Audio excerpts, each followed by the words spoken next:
Hi, this is Summer with Summer's Tips and Stitches, and in this video I'm going to talk a little bit about this pattern from Bella Coco in my Crochet Society box, that scarf pattern. Okay, so I'll show you my finished project. Here is with all the million ends weaved in. Oh, I still have my stitch marker on. Here's my scarf. I didn't end up making it exactly like Bella Coco's, and that's part of the reason why I'm making this pattern. So out of the yarn that they give you in your package, I ended up with this much left of one, and I started to try to make one of her poofs or scrubby things, and this is how much was left. I didn't even get to finish one. I didn't put the tassels on here because as many of you who've been watching me for a while know that I kind of think that's a waste of yarn. I might, because this isn't enough to really start some of the other patterns, and I would have had more equal amounts left over, except for I messed up the pattern. So here we go. This is what I think about the yarn. Love the yarn. I love Bella Coco's cotton yarn. The pattern itself, the stitch repeat, is simple to follow, and it's laid out. Even with having to convert the double crochet and the single crochet in my mind, it was easy to follow, easy to lay out. Now this is where it got to be difficult for me.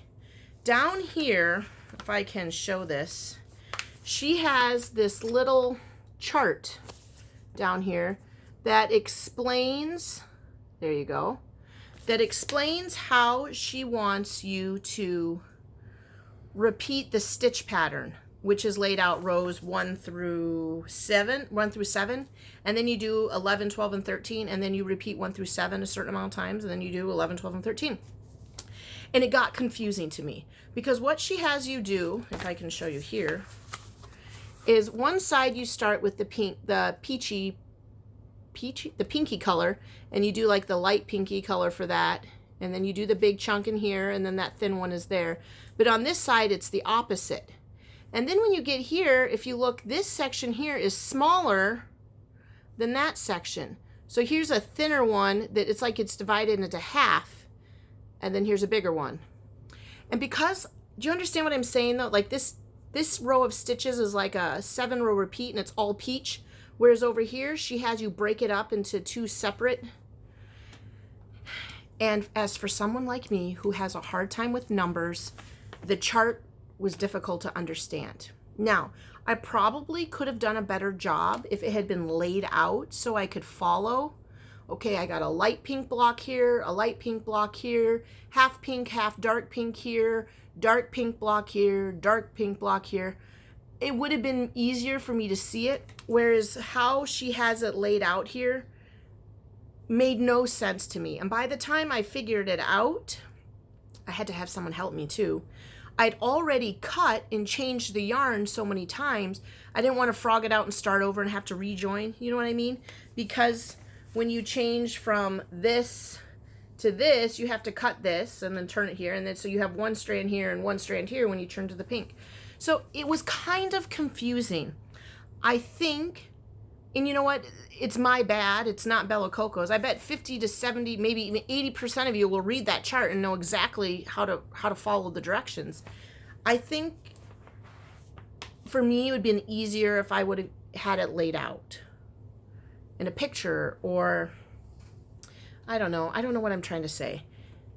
But in general, like I said, just this block part down here where it says for rows 7 through 13, repeat this many times in pink, and then repeat this many times in the color B. That chart down there just made 0 sense to me. But like I said, the actual pattern, the shell pattern, and this puff stitch pattern was very easy to follow. And I think if I wear this like this, you guys can't tell that I messed up all my blocks. Because after a while, I was like, you know what? I'm just going to do my own thing. I'm going to do this block solid. I'm going to do that block half and half. I'm going to do this one block. And once I just kind of mix and matched it, I think it looks fine. You can't tell just looking at it that it's so much different than Bella Coco's. And then one here, as you can see, do you see how there's like the half dark pink, half light pink? And then here I only did half pink, and I switched to the new one. I completely forgot. Never did the other half dark. And then I have these dark blocks here. So I think I survived it. I like the look of this scarf. And then, you know, I'm going to make another one. I bought the Kobu from my Joann's. And I'm going to make another one. And I may or may not follow her layout. I'll use her pattern, but I might make my own solid, partial pattern. But yeah, I really like it. I really do like Bella Coco's designing style. Her patterns are, aside from that chart, fairly easy to read. I mean, I was able to do the shell stitch quite well, which if you remember from quite a while ago, I was going to try to do a shell stitch shawl, and I just couldn't understand what the gal wanted me to do. I was having such a hard time, and I emailed her, and she told me, read the pattern. I told you in the pattern. She did. And then, so yeah, the pattern is beautiful. The shell, the cotton, and this, it's just beautiful. I'm very happy with it. This is the second completed project that I've done from Bella Coco. The first one was those little mitts that I made, and I ended up having such tight tension that I gave it to Flynn. And the second one is this one. I have another one over here, somewhere in my hoard under the table here. It's the Christmas like Snow Yeti one. I have not made that one yet. And then I have the new one with the purple. I haven't decided what out of that one I wanted to do. But I do really love getting these Crochet Society boxes. I just love them. And I love her style. I thought I would have enough to start, start this project. But I just don't have enough because I don't know if you can tell from here. This is made with holding both strands together, the light and the dark. And I only have this much of the dark and this much of the light. So I think I might actually add the tassels on there. But otherwise, I just wanted to show you guys how the scarf came out. I really loved it. I used the stitch markers that I got from my last swap with Patty.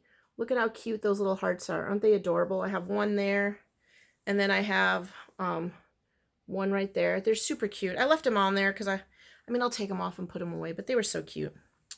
So yeah, that is my Bella Coco Crochet Society box. I don't even know what number box it is. It should say it on there. It's the one that would have been for February with the little hearts on it. And then you know what I did, y'all? I cut, let's see if you can see from here. I cut this part out of the rectangle, and I used it as a Valentine's Day box for my class. Because they give teacher Valentines too. And it was already pink and hearted, and I really liked it. So yeah, all in all, like I said, I really love Bella Coco's yarn. And her pattern was mostly easy. It just, that chart down here, I still don't even know if I would be able to follow it myself. And you know what, you guys? It's my bad, because I bet you I could have found, if I would have gone to her videos and watched her tutorial, she probably has it on there. But I guess I never think about that. When I carry this around, this is what I use for my pattern. I'm still really tied to the paper patterns. It doesn't cross my mind to pull something up on my phone or to pull something up on my Kindle. I either use this or I go to my computer, I look it up, and I print it. So I'm really tied to the printed pattern.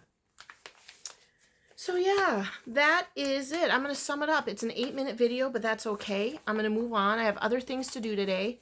And I just wanted to pop in and put up a little Crochet Society video. Thanks for watching and subscribing. Thanks for liking and sharing my video. And until the next video, happy crafting. Bye.